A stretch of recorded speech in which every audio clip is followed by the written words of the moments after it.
Hey classes, this is an example of a peer review session in one of my graduate level classes, English 553 Technical Writing with Professor Paulette Stevenson.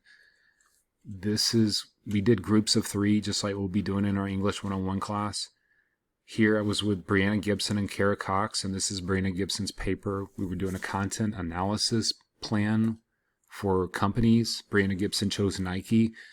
This is not a perfect example of peer review, but it has a lot of really good elements of peer review, specifically as it relates to elements of what I call, or what is called, praise, question, polish, PQP. So I'm a big believer in PQP, praise, question, polish, because I think it's not only effective as far as a strategy for reviewing, for reading comments that people give you, for receiving comments, but more importantly, I think it's a very effective strategy for generating the mentality for making a piece of writing better. And I think that's something that you're going to be able to incorporate and take with you with your own writing. Because let's face it, in many instances, and in most instances in the real world, or even in your college career in college, you're not going to have the opportunity to peer review. So take advantage of it and embrace it when you do have that opportunity. But for every other instance of writing, you're going to have to rely on self-review, that self-review that Yumna Sami talked about in the issue crash course videos, in one of the videos. I think it's the video this week. So in order to become better and to develop your skill at self-review, I think we can really generate and improve on that skill through peer review. So being a commenter, someone that writes comments on people's papers, is actually going to make you a better writer, because you're going to see it from a different perspective, from a standpoint that's detached from your own writing, but engaged with someone else's writing and making comments toward how they can organize and structure, and use more effective strategies in writing. And if you can see that from the perspective, if you can give recommendations to people and become good at that, then you can follow them yourself in your own writing. So from that standpoint, I'm a big believer in PQP, and I think it's a very constructive practice, not only for peer review itself, but for writing beyond. Now, you guys know I'm big on generating positive momentum. So I believe in generating positive momentum with titles, effective and powerful titles. And I also believe in it in the process of peer review. So how do you generate positive momentum in the peer review process? You do it by starting with praise. So notice that's what I did here with Brianna. I say, hey, I love your title. Very creative. Nice. Little smiley face. I'm not sure if my emojis were not working or what happened there. And I do love her title, where she says, again, this is Nike. Their slogan is just do it. And she says, but do it better.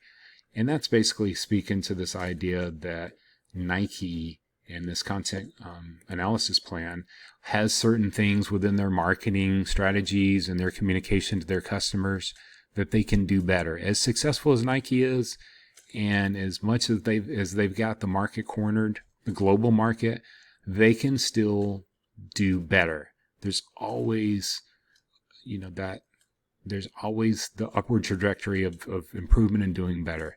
And not only can they do better, they must do better. They must always be innovative and looking for ways to improve. So starting out with some good praise there, that lends itself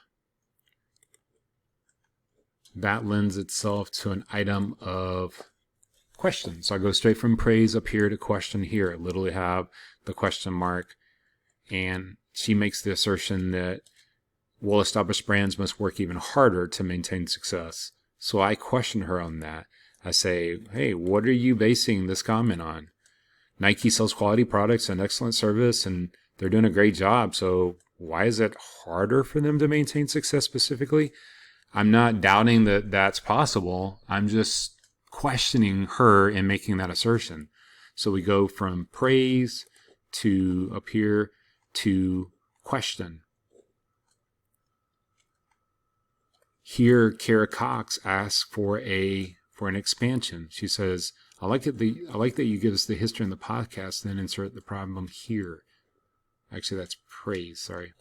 After my own example of a question here, asking for an expansion or further information or actually a justification, you'll see that in your PQP handout that I'm going to give you guys on day one, and also posted it on Canvas. One of the questions that you ask someone is a justification for something that they have as far as content in their paper or any statement they made. So I followed that question and justification with Brianna up with more praise. So it's always good if you can also sprinkle praise in throughout the paper. So I give Brianna the ultimate praise here. I say, hey, Brianna, you've inspired me to take a critical look at this notion of cross-promotion in my own paper on Planet Fitness. So not only am I saying, hey, I think this is an effective use in your paper, I'm saying, wow, Brianna, I like it so much, I think I'm going to actually use it in my own paper.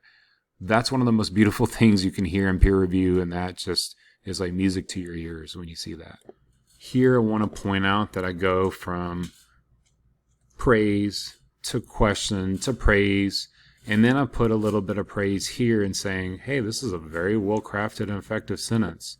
So talking about craft and structure, in areas where they continue to innovate and expand on their mission, inspire and celebrate athletes, like their podcast and emerging YouTube series, the company needs to utilize its strong audience base through Instagram to leverage these other content types. So I do love that sentence. I thought it was great, but I think it also begged another question.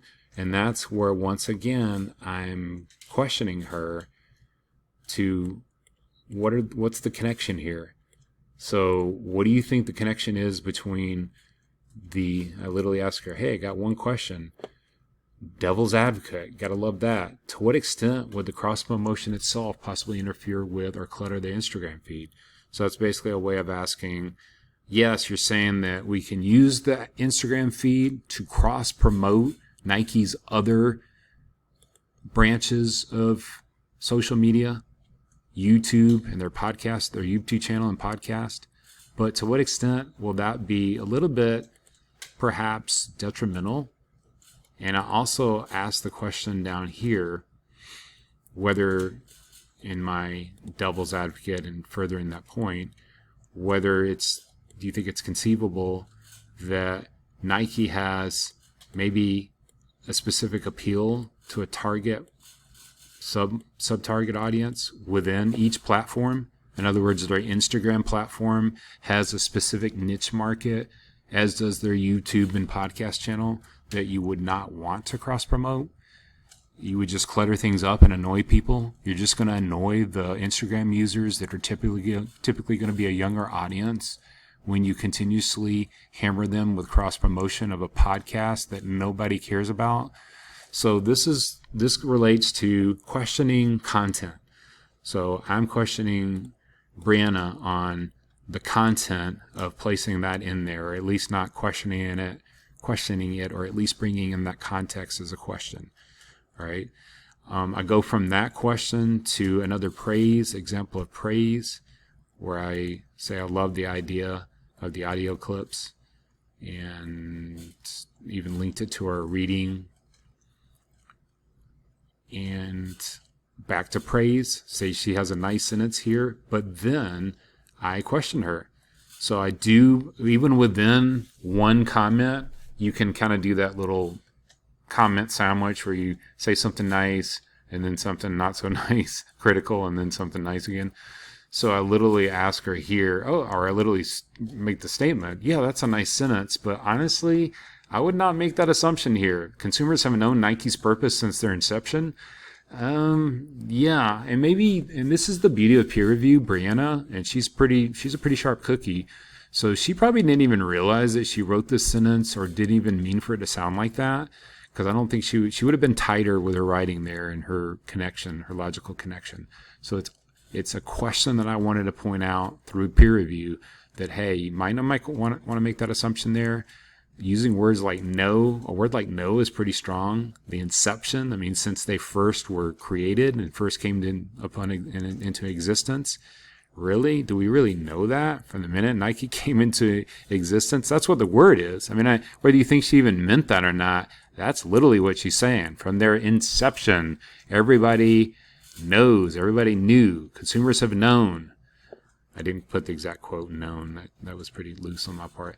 But yeah, you might want to consider either rewording it or possibly even just deleting it. I mean, just getting rid of it altogether. And then put the little smiley face that, hey, you know, we're still friends, just kind of trying to help you out there.